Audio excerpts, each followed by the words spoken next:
നമ്മളൊരുപാട് അമലുകൾ പറയുമ്പോൾ പലപ്പോഴും പലരും നമ്മോട് ചോദിക്കാറുള്ളതാണ് ആയത്തുൽ കുർസിയിൻ്റെ റിയാള പറഞ്ഞു തരാമോ എന്നുള്ളത്.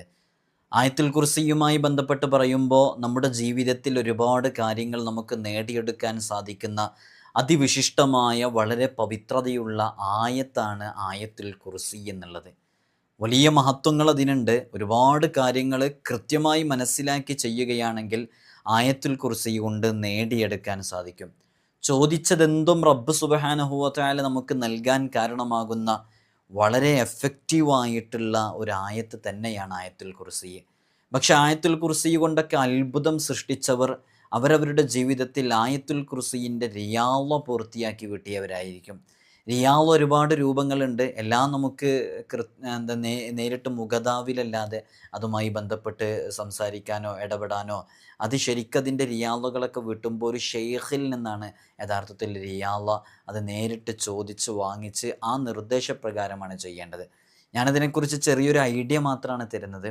പക്ഷേ ഇത് റിയാള നിങ്ങൾ പൂർത്തിയാക്കി വീട്ടണമെങ്കിൽ ഒരു ഗുരുവര്യരിൽ നിന്ന് നേരിട്ട് അത് ഇതിന് വാങ്ങിച്ച് ഇജാസത്ത് വാങ്ങിച്ച് അതിനനുസരിച്ച് ചെയ്യുമ്പോഴാണ് കൂടുതൽ ഫലമുണ്ടാവുക. അല്ലെങ്കിൽ ചിലപ്പോൾ അത് തിരിച്ചടിയൊക്കെ ആയിട്ട് സംഭവിക്കാനൊക്കെ കാരണമാകുമെന്നുള്ളത് ഓർമ്മപ്പെടുത്തിക്കൊണ്ട് ഞാൻ വിഷയത്തിലേക്ക് പ്രവേശിക്കാം.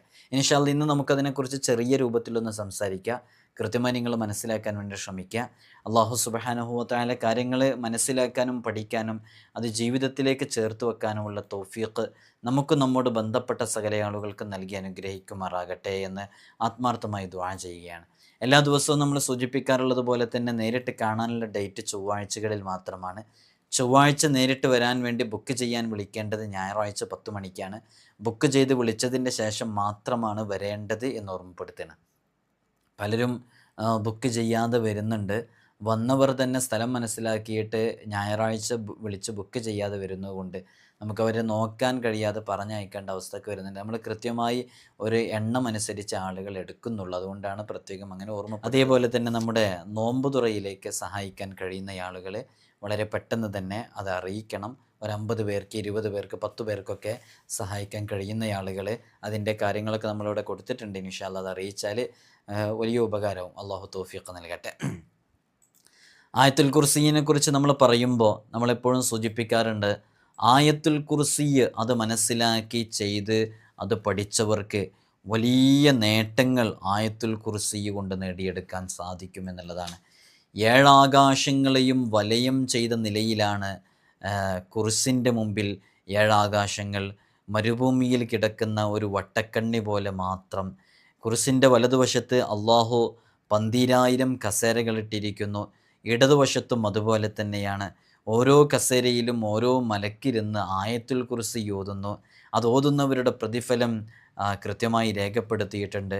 ഹബീബായ സ്വല്ലല്ലാഹു അലൈഹി വസല്ലം തങ്ങളുടെ സമുദായത്തിൻ്റെ നമ്മുടെ ഈ ഉമ്മത്തിൻ്റെ ഒരു മഹത്വമാണ് ആയത്തുൽ കുർസിൻ്റെ പാർശ്വങ്ങളിലെല്ലാം ഈ കുർസിൻ്റെ പാർശ്വങ്ങൾ കുർസിൻ്റെ പാർശ്വങ്ങളിലെല്ലാം ആയത്തുൽ കുർസി എഴുതാൻ അള്ളാഹു കലമിനോട് കൽപ്പിച്ചു. കലം അങ്ങനെ അതനുസരിച്ചു എന്നുള്ളതാണ്. ആയത്തുൽ കുർസി ഒരാൾ പതിവാക്കി കഴിഞ്ഞാൽ അള്ളാഹു സുബ്ഹാനഹു വ തആല പുനരുദ്ധാരണ നാളിൽ കുർസിനോളം തൂക്കമുള്ള പ്രതിഫലം അവന് നൽകും എന്നുള്ളതാണ്. നമ്മളിവിടെ ആയത്തുൽ കുർസിയെ കുറിച്ച് പറയുമ്പോൾ നമ്മൾ മനസ്സിലാക്കേണ്ട വിഷയം, ഇവിടെ ആയത്തുൽ കുർസി കാണാതറിയാത്തവരായിട്ട് ആരുമില്ല. ആയത്തുൽ കുർസി ഓതാത്തവരായിട്ട് ആരുമില്ല. ഒരു വാങ്ക് കൊടുത്തു കഴിഞ്ഞാൽ വാങ്കിന് ശേഷമുള്ള ദുആ കഴിഞ്ഞ് ആയത്തുൽ കുർസി ഓതിയിട്ട് നമ്മളൊക്കെ നെഞ്ചിൽ ഊതുന്നവരാണ്, അത് പതിവാക്കുന്നവരാണ്. അത് അതിൻ്റെ ആശയങ്ങളും അർത്ഥങ്ങളും മനസ്സിലാക്കി അതിൻ്റെ റിയാളയൊക്കെ പൂർത്തിയാക്കി വീട്ടിൽ ചെല്ലുമ്പോഴുണ്ടാകുന്ന ഒരു വലിയ നേട്ടമുണ്ട്. ആ നേട്ടങ്ങൾ നമ്മൾ കൃത്യമായിട്ട് മനസ്സിലാക്കണം. ഹബീബായ സ്വല്ലല്ലാഹു അലൈഹി വസല്ലം തങ്ങളോട് കുർസിനെ പറ്റി ചോദിക്കുമ്പോൾ മുത്തുനബി തങ്ങൾ പറയുന്നുണ്ട്, കുർസിയെ അപേക്ഷിച്ച് ഏഴാകാശങ്ങൾ മരുഭൂമിയിൽ കിടക്കുന്ന വെറുമൊരു വട്ടക്കണ്ണിയെ പോലെയാണ്. ഈ ഏഴാകാശങ്ങളും 7 ഭൂമിയും കുർസും ചേർന്നാൽ അർശിനെ അപേക്ഷിച്ച് അവയെല്ലാം കൂടി മരുഭൂമിയിൽ കിടക്കുന്ന ഒരു വട്ടക്കണ്ണി പോലെ മാത്രമാണ്. ഈ കുർസിനേക്കാൾ അർശിനുള്ള മഹത്വം വട്ടക്കണ്ണിയേക്കാൾ മരുഭൂമിക്കുള്ള വലിപ്പത്തിന് തുല്യമാണെന്ന് അഷ്റഫുൽ ഖൽഖ് മുഹമ്മദുർ റസൂലുള്ളാഹി സ്വല്ലല്ലാഹു അലൈഹി വസല്ലം തങ്ങൾ പറയുന്നുണ്ട്. അലിയാർ തങ്ങളെ തൊട്ട് റിപ്പോർട്ട് ചെയ്യുന്നതിൽ കാണാം, കുർസ് മുത്തുകൊണ്ടുള്ളതാണ്, കലമും മുത്തു തന്നെ. 700 കൊല്ലത്തെ വഴിദൂരമാണ് കലമിൻ്റെ നീളം. കുർസിൻ്റെ നീളമാകട്ടെ അറിയുന്നവർക്ക് മാത്രമാണ് അതറിയാവുന്നത് എന്ന്. ആകാശഭൂമികളെല്ലാം കൂടി കുർസിൻ്റെ ഉള്ളിലായ അർശിൻ്റെ മുമ്പിൽ ഇരിക്കുന്നു. അപ്പോൾ ആയത്തുൽ കുർസി അത് അത്ഭുതങ്ങളുടെ കലവറയാണ്. അത്ഭുതങ്ങളുടെ കലവറയാണെന്ന് പറഞ്ഞാൽ ആയത്തുൽ കുർസി ആരെന്ത് ഉദ്ദേശം വെച്ചാണ് ഓതുന്നത് ആ ഉദ്ദേശം പൂർത്തീകരിക്കപ്പെടാൻ കാരണമാകുമെന്നുള്ളതാണ്. ഇമാം ഹസൻ റളിയല്ലാഹു അൻഹു റിപ്പോർട്ട് ചെയ്യുന്ന ഹദീസിൽ കാണാം, ഖുർആനിൽ നിന്ന് ഏറ്റവും മഹത്തായത് അൽ ബഖറ സൂറത്താണ്, അതിൽ നിന്ന് ഏറ്റവും ശ്രേഷ്ഠമായ ആയത്ത് അത് ആയത്തുൽ കുർസിയാണ് എന്ന് കാണാം. ഹബീബായ സല്ലല്ലാഹു അലൈഹി വസല്ലം തങ്ങളോട് ഒരാൾ ചോദിച്ചു, അള്ളാഹുവിൻ്റെ റസൂലെ, ഖുർആനിൽ നിന്നും ഏറ്റവും ശ്രേഷ്ഠമായ ആയത്ത് ഏതാണ്? മുത്തനബി തങ്ങൾ പറയുന്നുണ്ട് ആയത്തുൽ കുർസി. പിന്നെയും ചോദിക്കുന്നു, ഏത് ആയത്താണ് അങ്ങ് ഏറ്റവും കൂടുതൽ ഇഷ്ടപ്പെടുന്നത്? ഹബീബായ സല്ലല്ലാഹു അലൈഹി വസല്ലം തങ്ങൾ പറയുന്നു അൽ ബഖറയിലെ ഏറ്റവും ഒടുവിലെ ആയത്ത്. കാരണം അത് അള്ളാഹുവിൻ്റെ അർശിൻ്റെ കീഴിൽ നിന്ന് വരുന്ന കാരുണ്യ നിക്ഷേപമാണ്. ഭൗതികവും ആധ്യാത്മികവുമായ സകല സംഗതികളും അതിലുണ്ട്, ഒന്നും അതിൽ നിന്ന് ഒഴിവായിട്ടില്ല എന്നുള്ളത്. ആയത്തുൽ കുർസി എന്ന് പറയുമ്പോൾ ആയത്തുൽ കുർസി നമ്മുടെ ആവശ്യങ്ങൾ നേടിയെടുക്കാനും അതേപോലെ തന്നെ നമുക്ക് പ്രത്യേകമായിട്ട് കാവൽ നിൽക്കാനും കഴിയുന്ന ഇത്രമേൽ മഹത്വമേറിയ ആയത്ത് മറ്റേതാണ്. ആയത്തുൽ കുർസി ഓതിയിട്ട് ഏതു ചികിത്സാരിയും ആയത്തുൽ കുർസി ഓതിയിട്ട് മന്ത്രിക്കുന്നത് കേട്ടിട്ടില്ല. ആയത്തുൽ കുർസിയാണ് പല വിഷയങ്ങൾക്കും മന്ത്രിക്കാൻ വേണ്ടി ഉപയോഗിക്കാറുള്ളത്. ആകാശ, ഭൂമി, സ്വർഗം, നരകം തുടങ്ങി അള്ളാഹു പടച്ച സകല വസ്തുക്കളേക്കാൾ സമുന്നതമാണ് അൽ ബഖറ സൂറത്തിലെ ആയത്തുൽ കുർസി. അതിലും വലുത് മറ്റൊന്നില്ല എന്നുള്ളത് തന്നെയാണ്. ഇമാം ബൈഹഖി, അഹ്മദ്, ഹാക്കിമൊക്കെ റിപ്പോർട്ട് ചെയ്യുന്ന ഹദീസിൽ മുത്തനബി അബൂദറിനിൽ ഗിഫാരി റളിയല്ലാഹു അൻഹു റിപ്പോർട്ട് ചെയ്യുന്ന കാണാം, ഞാൻ ഹബീബായ സല്ലല്ലാഹു അലൈഹി വസല്ലം തങ്ങളോട് ചോദിച്ചു, അങ്ങേക്ക് അവതരിച്ച ഏറ്റവും മഹത്തായ ശ്രേഷ്ഠമേറിയ സൂറത്ത് ഏതാണെന്ന്. അപ്പോൾ ഹബീബായ സല്ലല്ലാഹു അലൈഹി വസല്ലം തങ്ങൾ ആയത്തുൽ കുർസിയാണ് പ്രധാനമായിട്ട് അതിൽ നിന്ന് എടുത്തു പറയുന്നത്. ഇങ്ങനെ നമ്മൾ ആയത്തുൽ കുർസിയെ കുറിച്ച് നമ്മൾ പഠിക്കുമ്പോൾ മനസ്സിലാക്കുമ്പോൾ ആയത്തുൽ കുർസിയിനേക്കാളും മഹത്വമുള്ള മറ്റൊരു ആയത്ത് നമുക്ക് കാണാൻ സാധിക്കില്ല. ആയത്തുൽ കുർസിനേക്കാൾ വലിയ ആകാശമോ ഭൂമിയോ സമതലങ്ങളോ പർവ്വതങ്ങളോ ഒന്നും തന്നെ അല്ലാഹു സുബ്ഹാനഹു വ തആല സൃഷ്ടിച്ചിട്ടില്ല. ഒരുപാട് ഹദീസുകൾ ഇതുമായി ബന്ധപ്പെട്ട് നമുക്ക് കാണാൻ സാധിക്കും. നമ്മളിന്ന് ആയത്തുൽ കുർസിയുമായി ബന്ധപ്പെട്ട് ആയത്തുൽ കുർസിയിൻ്റെ റിയാളയെക്കുറിച്ചാണ് പറയുന്നത്. ഈ റിയാള എന്ന് പറയുമ്പോൾ റിയാളയൊക്കെ പൂർത്തിയാക്കി വീട്ടുക എന്ന് പറഞ്ഞാൽ അത് എങ്ങനെയെങ്കിലും ഒന്നും പൂർത്തിയാക്കി വീട്ടേണ്ടതല്ല. ചിലപ്പോൾ നമ്മുടെ ബുദ്ധിമറിയാനും അതിൽ ഒരു നമുക്ക് കൃത്യമായൊരു റിസൾട്ട് ലഭിക്കാതിരിക്കാനൊക്കെ അത് കാരണമാകുന്നതാണ്. എപ്പോഴും ഒരു ഗുരുവര്യരിൽ നിന്ന്, ഒരു ഷെയ്ഖിൽ നിന്ന് അതിൻ്റെ കാര്യങ്ങളൊക്കെ കൃത്യമായി മനസ്സിലാക്കിയിട്ട് ആയത്തുൽ കുർസിൻ്റെ റിയാളയിലേക്ക് പ്രവേശിക്കണം. അപ്പോഴാണ് നമുക്ക് ആയത്തുൽ കുർസി കൊണ്ട് നമുക്ക് വലിയ ഫലങ്ങളൊക്കെ നേടിയെടുക്കാൻ സാധിക്കുക. ഇൻഷാ അല്ലാഹ് നമ്മൾ ആയത്തുൽ കുർസിൻ്റെ റിയാളയിലേക്ക് പ്രവേശിക്കുകയാണ്. റിയാളയുമായി ബന്ധപ്പെട്ട് പറയുമ്പോൾ നമ്മൾ മനസ്സിലാക്കേണ്ടത് ആയത്തുൽ കുർസി ഓതുന്നവർക്ക് ഒരുപാട് നേട്ടങ്ങളുണ്ട്. ആയത്തുൽ കുർസി ഒരാൾ ഫർള് നിസ്കാരങ്ങൾക്ക് ശേഷം സുന്നത്ത് നിസ്കാരങ്ങൾക്ക് ശേഷം പതിവായി ആയത്തുൽ കുർസി ചൊല്ലലിനെ പതിവാക്കുക. ഒരാൾ ഫർള് നിസ്കാരങ്ങൾക്ക് ശേഷം സുന്നത്ത് നിസ്കാരങ്ങൾക്ക് ശേഷമൊക്കെ ആയത്തുൽ കുർസി ഓതുന്നതിനിങ്ങനെ പതിവാക്കിക്കൊണ്ടിരിക്കുകയാണ്. അങ്ങനെ പതിവായി ചൊല്ലിക്കൊണ്ടിരിക്കുകയാണെങ്കിൽ എല്ലാ സൃഷ്ടികളും അയാളെ സ്നേഹിച്ചു കൊണ്ടേയിരിക്കും. ഉപരിലോകത്തും അധോലോകത്തുമുള്ള റൂഹാനികളും അയാൾ അനുസരിക്കും. അയാൾ തൻ്റെ വാക്കുകളിലും പ്രവർത്തികളിലുമെല്ലാം ആദരണീയനും അംഗീകൃതനുമായി തീരുമെന്നുള്ളതാണ്. ഏതെങ്കിലും ഒരു ആവശ്യം നിറവേറാൻ വേണ്ടിയിട്ട്, ഒരാവശ്യം നേടിയെടുക്കണമെന്ന ഉദ്ദേശത്തോടു കൂടെ ആരെങ്കിലും ആയത്തുൽ കുർസി പാരായണം ചെയ്യണം. ആയത്തുൽ കുർസി എത്ര തവണ പാരായണം ചെയ്യണം? 170 പ്രാവശ്യം പാരായണം ചെയ്യണം.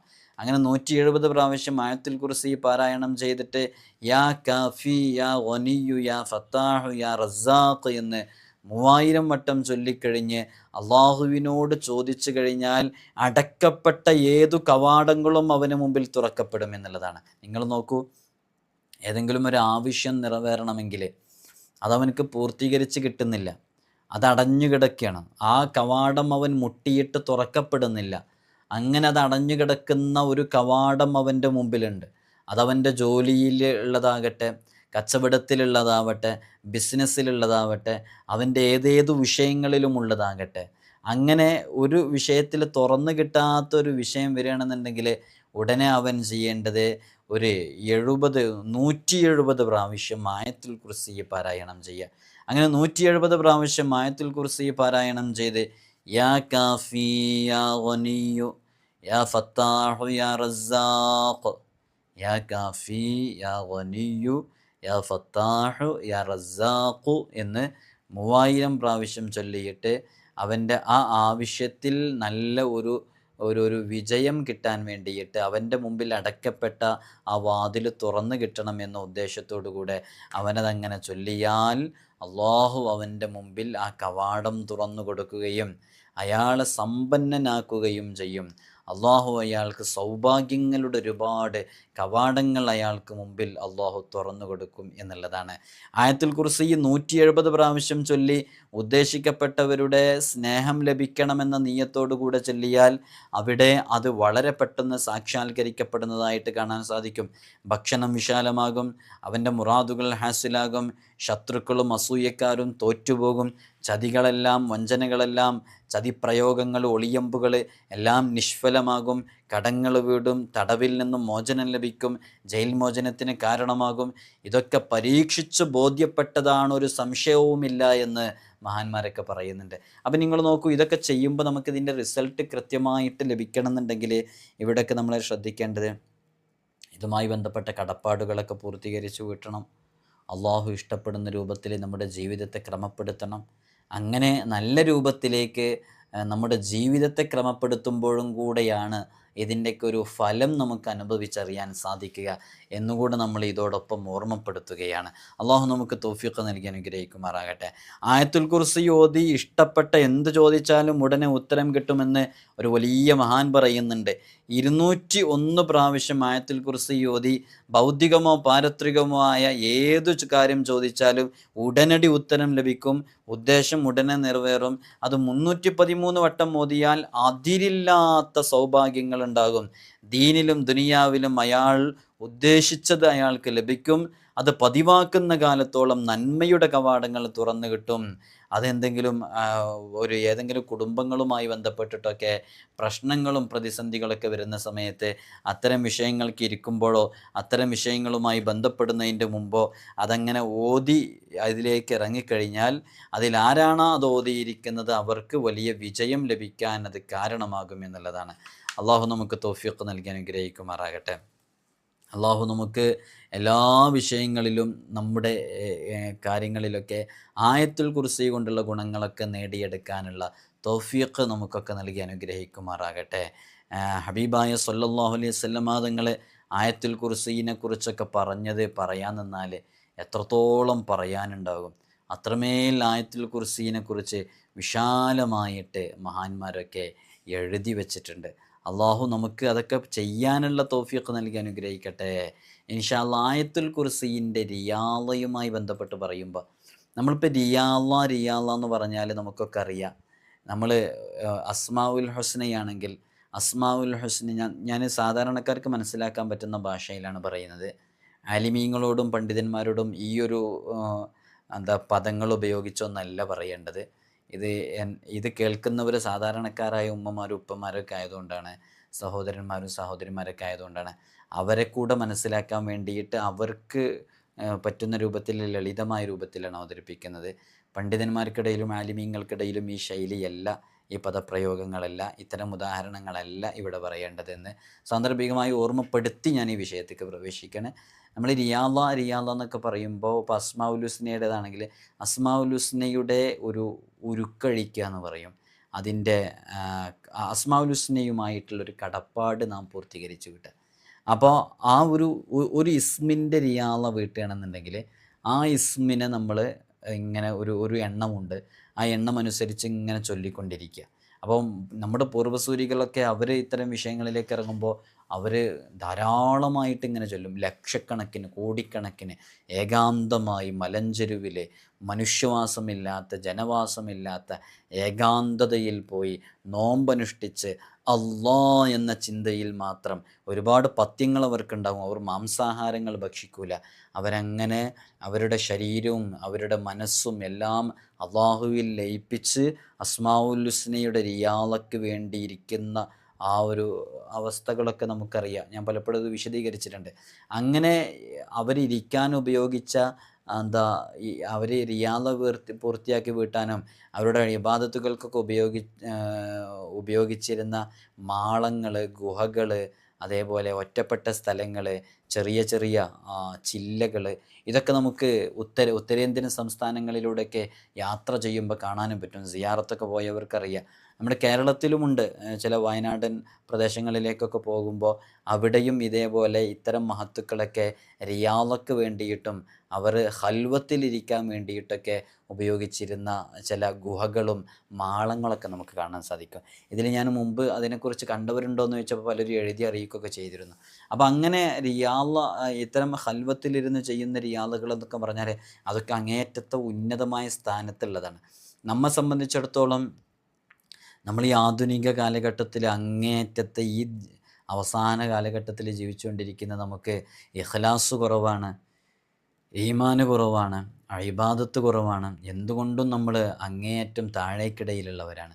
അപ്പോൾ നമുക്ക് അവരൊക്കെ ചെയ്തതുപോലെ ചെയ്യാൻ പറ്റുന്നില്ലെങ്കിലും ചെറിയ രൂപത്തിലെങ്കിലും ചെയ്യാമെന്ന് പറഞ്ഞിട്ടാണ് നമ്മൾ അസ്മാഉൽ ഹുസ്നയുടെ റിയാള എന്ന രൂപത്തിൽ ഏറ്റവും ലളിതമായി സാധാരണക്കാർക്ക് ചെയ്യാൻ പറ്റുന്ന റിയാള, ചെറിയൊരു കടപ്പാടെങ്കിലും പൂർത്തിയാക്കി വീട്ടാനുള്ള റിയാള നമ്മൾ പറഞ്ഞത്.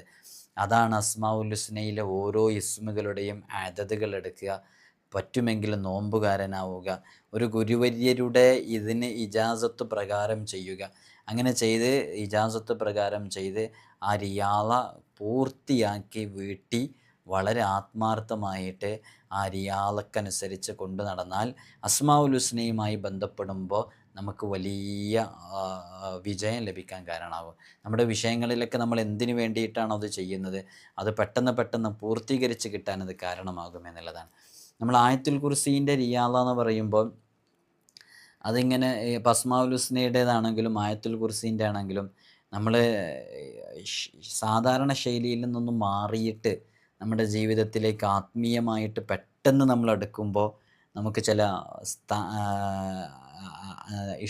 നമുക്ക് നമ്മുടെ മെൻ്റലി നമുക്ക് ചില വിഷയങ്ങളൊക്കെ വരാൻ കാരണമാകുന്നുള്ളതാണ്. അതുകൊണ്ട് തന്നെ ഇത്തരം വിഷയങ്ങളുമായിട്ട് ബന്ധപ്പെടുമ്പോഴൊക്കെ എപ്പോഴും ഒരു ഷെയ്ഖിൽ നിന്ന്, ഒരു ഗുരുവര്യരിൽ നിന്ന്, അർഹതപ്പെട്ട ആളുകളിൽ നിന്ന് ഇജാസത്ത് വാങ്ങി അവരുടെ നിർദ്ദേശപ്രകാരം അവർ പറയുന്ന രൂപത്തിൽ അവർ പറയുന്ന പഥ്യത്തിലായിട്ടാണ് ഇത്തരം വിഷയങ്ങളുമായിട്ടൊക്കെ ബന്ധപ്പെടേണ്ടത്. അല്ലെങ്കിൽ അതൊക്കെ തിരിച്ചടിയായിട്ടൊക്കെ ചിലപ്പോൾ സംഭവിക്കാനുള്ള കാരണമാകുന്നതാണ്. പലപ്പോഴും എനിക്ക് തന്നെ പേഴ്സണലായിട്ട് അറിയാവുന്ന ചില വിഷയങ്ങളുണ്ട്. അസ്മാഉൽ ഹുസ്നയുമായി ബന്ധപ്പെട്ടിട്ടും അതേപോലെ തന്നെ ചില അമലുകളുമായി ബന്ധപ്പെട്ടിട്ടൊക്കെ നന്നായിട്ട് ഇടപെട്ടുകൊണ്ടിരിക്കുക എന്ന് പറഞ്ഞാൽ അവരതിലിങ്ങനെ മുറുകെ പിടിച്ചു. ഒരു സുപ്രഭാതത്തിലാണ് ഇതെല്ലാം ചെയ്യുന്നത്. പതിയെ ഇങ്ങനെ വരില്ല. അവർക്കാണെങ്കിലോ യഥാർത്ഥത്തിൽ ഒരു ഷെയ്ഖില്ല, ഇങ്ങനെ ആത്മീയമായിട്ട് അവർക്ക് തർബിയത്ത് ചെയ്യാൻ വേണ്ടിയിട്ട് ഒരു നേതൃത്വത്തിലൊരു ഗുരുവര്യനോ ഒന്നുമില്ലാതെ സ്വയം ഇഷ്ടപ്രകാരം ഇതിങ്ങനെ ഹൽവത്തിലിരുന്നും മറ്റുമൊക്കെ ചൊല്ലാൻ വേണ്ടി ഇരുന്നപ്പോൾ അവർക്കുണ്ടായ ചില ബുദ്ധിഭ്രമത്തെക്കുറിച്ച്, അവരുടെ മൈൻഡിലുണ്ടായ ചില ബുദ്ധി നീങ്ങിപ്പോകുന്ന ചില വിഷയങ്ങളൊക്കെ ചില ആളുകൾക്കുണ്ടായതൊക്കെ എനിക്ക് പേഴ്സണലായിട്ട് പരിചയമുണ്ട്, അറിവുണ്ട്. അതുകൊണ്ടാണ് അങ്ങനെ ചില ആളുകൾക്ക് സംഭവിച്ചതായി അറിഞ്ഞിട്ടുണ്ട്, ഞാൻ അനുഭവിച്ചിട്ടുണ്ട്, അങ്ങനെ ചില ആളുകൾക്ക് സംഭവിച്ചിട്ടുണ്ട് എന്നുള്ളത്. അതുകൊണ്ട് തന്നെ ഇത്തരം വിഷയങ്ങളിലേക്കൊക്കെ ഇറങ്ങുമ്പോൾ നമ്മൾ അതുമായി ബന്ധപ്പെട്ട തെർബിയത്ത് നമുക്കുണ്ടായിരിക്കണം, ഒരു ആത്മീയമായ അവലംബം ഉണ്ടായിരിക്കണം. അവരിൽ നിന്ന് സമ്മതം ചോദിച്ച് അവരുടെ സമ്മതപ്രകാരം അവർ പറയുന്ന സമയത്ത് അവർ പറയുന്ന രൂപത്തിൽ അവരോടതുമായി ബന്ധപ്പെട്ട് എപ്പോഴും ചോദിച്ചും പറഞ്ഞുമൊക്കെയാണ് ഇത്തരം വിഷയങ്ങളിലേക്ക് ഇറങ്ങേണ്ടത്. അപ്പം ഞാൻ അസ്മാഉൽ ഹുസ്ന മറ്റേ ആയത്തുൽ കുർസീൻ്റെ റിയാള പബ്ലിക്കായിട്ട് പറയാത്തത് തന്നെ പലരും ചോദിക്കുന്നുണ്ട്, പല വീഡിയോസ് ഇട്ടല്ല ആയത്തുൽ കുർസീൻ്റെ റിയാള ഉസ്താദ് പറയുമെന്ന്. അപ്പോൾ ഒരുപാട് റിയാളകളുണ്ട് ഓരോരുത്തർക്കും ചെയ്യാൻ പറ്റുന്ന രൂപത്തിൽ. ഇപ്പം ഞാനിത് ചെയ്യാൻ വേണ്ടിയിട്ടല്ല, ഞാനൊരു രൂപം പറയുകയാണ്. ഇപ്പം ഇതന്നെ കേൾക്കുമ്പോൾ തന്നെ നിങ്ങൾക്ക് അതിൻ്റെ ഒരു വിഷയം മനസ്സിലാവും.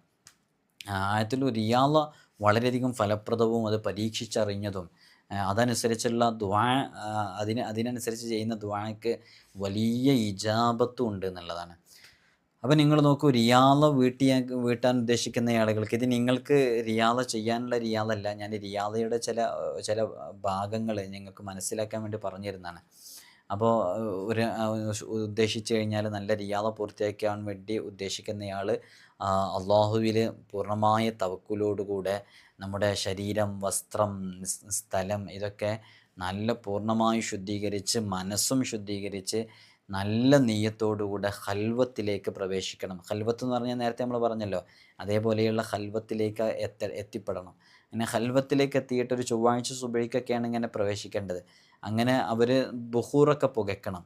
അങ്ങനെ ബുഹൂറൊക്കെ പുകച്ച് അങ്ങനെ അതിലേക്ക് പ്രവേശിച്ച് അതിനുള്ള ആവശ്യമായ ബുഹൂറിനെ പുകയ്ക്കാൻ ആവശ്യമായ വസ്തുക്കളൊക്കെ എടുത്തിട്ട് അത് പുകച്ചുകൊണ്ട് നമ്മൾ കൃത്യമായിട്ട് റിയാളയിലേക്ക് അങ്ങനെയാണ് പ്രവേശിക്കേണ്ടത്. അങ്ങനെ ഓരോ ഫർള് നിസ്കാരങ്ങൾക്ക് ശേഷവും 72 തവണയാണ് ഒരു ദുആ ഉണ്ട്. അതൊന്നും ഞാനിപ്പോൾ ഡിസ്പ്ലേയിൽ കാണിക്കാത്തത് ഇതൊന്നും ഇതിനില്ലാണ്ട് ഇജാസത്തില്ലാണ്ട് ചൊല്ലരുത് ചെയ്യരുത് എന്നുള്ളതുകൊണ്ടാണ്. ആ ദുആ 72 പ്രാവശ്യം ഇങ്ങനെ ദുആ ചെയ്തുകൊണ്ടേയിരിക്കണം. ആ സമയത്തൊക്കെ നമ്മൾ ബുഹൂർ സുഗന്ധങ്ങൾ എന്തെങ്കിലുമൊക്കെ നമ്മൾ പുകയ്ക്കുകയും വേണം. അപ്പോൾ ആദ്യത്തെ രാത്രിയിൽ തന്നെ ആ സമയത്ത് ഖൽവത്ത്, നമ്മൾ ഖൽവത്തിലാണല്ലോ ഇരിക്കുന്നത്. ആ ഖൽവത്തിൻ്റെ ഒരു ഭാഗത്ത് നിന്ന്, ഒരു മൂലയിൽ നിന്ന് ഒരു ശബ്ദം കേൾക്കും, ഒരു കഴുത കരയുന്നത് പോലെയുള്ള ശബ്ദം. അപ്പോൾ നമ്മൾ പേടിക്കാൻ പാടില്ല. നമ്മൾ ഒരു ഇജാസത്ത് വഴിയൊക്കെ ഒരു ഉസ്താദിൽ നിന്ന്, ഒരു ഷെയ്ഖിൽ നിന്ന്, ഒരു ഗുരുവര്യരിൽ നിന്നൊക്കെ ഇതിന് ഇജാസത്തോടു കൂടെ ചെയ്യുമ്പോൾ അവരുടെ ഒരു തർബിയത്ത് നമ്മിലുണ്ടാകും അല്ലേ. അപ്പോൾ അവരുടെ ആ കീഴിലാണ് നമ്മൾ ചെയ്യുന്നത്. അപ്പോൾ നമ്മൾ ഭയപ്പെടില്ല. അതാണ് നിങ്ങളിതിങ്ങനെ സ്വന്തമായിട്ട് ചെയ്യരുതെന്ന് പറഞ്ഞു. അപ്പോൾ ഒരു കഴുത കരയുന്ന പോലെ ശബ്ദം കേൾക്കും. അപ്പോൾ അത് നമുക്ക് ദ്രോഹങ്ങളൊന്നും ഉണ്ടാക്കില്ല, നല്ല ധൈര്യമായിട്ട് നിൽക്കുക എന്നുള്ളതാണ്. അങ്ങനെ രണ്ടാമത്തെ രാത്രി പാതിര സമയമാകുമ്പോൾ മുകൾ ഭാഗത്തു നിന്നൊരു കുതിരയോട്ടം പോലെയുള്ള ശബ്ദം കേൾക്കും. അപ്പോഴും നമ്മൾ ഭയപ്പെടാതെ ധൈര്യത്തോടു കൂടെ ഇരിക്കണം എന്നുള്ളതാണ്. പിന്നെ മൂന്നാമത്തെ രാത്രിയിൽ അതേ സമയം ഒരു പൂച്ചകൾ ഇങ്ങനെ നമ്മുടെ സമീപത്ത് ഇങ്ങനെ ഉണ്ടാവും. ചുവപ്പും വെള്ളയും കറുപ്പും നിറമുള്ള തരത്തിലുള്ള പൂച്ചകൾ.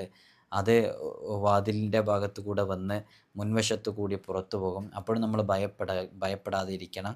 നമ്മളത് ഉപദ്രവിക്കൊന്നുമില്ല. ഇങ്ങനെ ധൈര്യത്തോടു കൂടെ ഇരുന്ന് ആ ദുആ, നമ്മൾ ചെയ്യുന്ന ദുആ കാരണമായിട്ട് നമുക്ക് നല്ല സുരക്ഷിതത്വം ലഭിക്കും. നാലാമത്തെ രാത്രി പാതിരാ സമയമായി കഴിഞ്ഞാൽ ഖിബിലക്ക് മുന്നിട്ടുകൊണ്ട് ധാരാളം ബുഹൂർ ഇങ്ങനെ പുകയ്ക്കണം. അങ്ങനെ ഖിബിലക്ക് മുന്നിട്ട് ഇങ്ങനെ ഇരുന്നു. ഇതൊക്കെ ഖൽവത്തിലാണ് കേട്ടോ. ഇതൊന്നും ആരുമില്ല. ഇങ്ങനെയാണ് മഹാന്മാരൊക്കെ ചെയ്തിരുന്നത്. അവർ ഖൽവത്തിൽ ആരുമില്ലാത്ത സ്ഥലങ്ങളിലൊക്കെ ഇരുന്ന് മനുഷ്യവാസമില്ലാതെ ഒരു 4-5 മാസവും 6 മാസവും ഒരു വർഷമൊക്കെ അങ്ങനെ ഇരുന്നു. നിങ്ങൾക്ക് ചില ഉത്തരേന്ത്യൻ സംസ്ഥാനങ്ങളിലൂടെ ചെന്ന വലിയ വലിയ മഹാന്മാർ ഇങ്ങനെ ഇരിക്കാൻ വേണ്ടി ഉപയോഗിച്ച ചില ചില്ലകളൊക്കെ നമുക്ക് കാണാനൊക്കെ സാധിക്കും. അനുഭവമുള്ളവരുണ്ടാകും. അപ്പം അങ്ങനെ ഇങ്ങനെ ഇരുന്ന് നമ്മളിതിങ്ങനെ ചൊല്ലിക്കൊണ്ടേയിരിക്കുക. അപ്പോഴാണ് നമ്മുടെ ഏതെങ്കിലും ഒരു ഭാഗത്ത് നിന്ന് നമ്മളിങ്ങനെ ചൊല്ലിക്കൊണ്ടിരിക്കുമ്പോൾ അതിൻ്റെ ഖാദിമ് പുറപ്പെടും. അതിൻ്റെ ഖാദിമ് പുറപ്പെട്ടിട്ട് നല്ലൊരു പ്രഭയോടുകൂടെ ആ ഖാദിമ് വരും. നമ്മളപ്പോഴും ഭയപ്പെടാൻ പാടില്ല. അതൊരു ഇജാസത്ത് വഴി ചെയ്യുന്ന ഒരാൾക്ക് അങ്ങനെ ഭയമൊന്നും ഉണ്ടാവില്ല. ധൈര്യത്തോടു കൂടെ ഇങ്ങനെ ഇരിക്കണം. അങ്ങനെ ബുഹൂർ ഇങ്ങനെ പുകയ്ക്കുന്നതിൽ വീഴ്ച വരുത്താനൊന്നും പാടില്ല. അതൊക്കെ കൃത്യമായിട്ട് അതേപോലെ ചൊല്ലി, അതൊക്കെ അവരുടെ ഹുളൂറിനുള്ള ചില സബബുകളാണ്. അതൊക്കെ അങ്ങനെ ചൊല്ലിങ്ങനെ വന്നാൽ പെട്ടെന്ന് നമുക്ക് അള്ളാഹുവിൻ്റെ വലിയായ മനുഷ്യ എന്ന് പറഞ്ഞ് നമുക്ക് സലാം പറയും. അപ്പോൾ നമ്മൾ സലാം അടക്കണം. അപ്പോൾ നമ്മുടെ ഞാൻ എന്ത് കാര്യമാണ് ചെയ്തു തരേണ്ടതെന്ന് ചോദിക്കും. അപ്പോൾ നമ്മൾ ഉദ്ദേശിക്കുന്ന ഇനിയുള്ള കാലം ഒക്കെ നിങ്ങളെൻ്റെ ഖാദിമായിട്ടുണ്ടാകണം എന്ന് നമ്മൾ അവരോട് പറയുകയും, അപ്പോൾ അവർ അതിനു വേണ്ടിയിട്ടുള്ള ചില നിർദ്ദേശങ്ങൾ കൊടുക്കും. ഇസ്മുൽ ആളമൊക്കെ ഉൾപ്പെടുന്ന ചില വിഷയങ്ങൾ അവർക്ക് ചെയ്തു കൊടുക്കും ആ ഒരു ഖാദിമ്.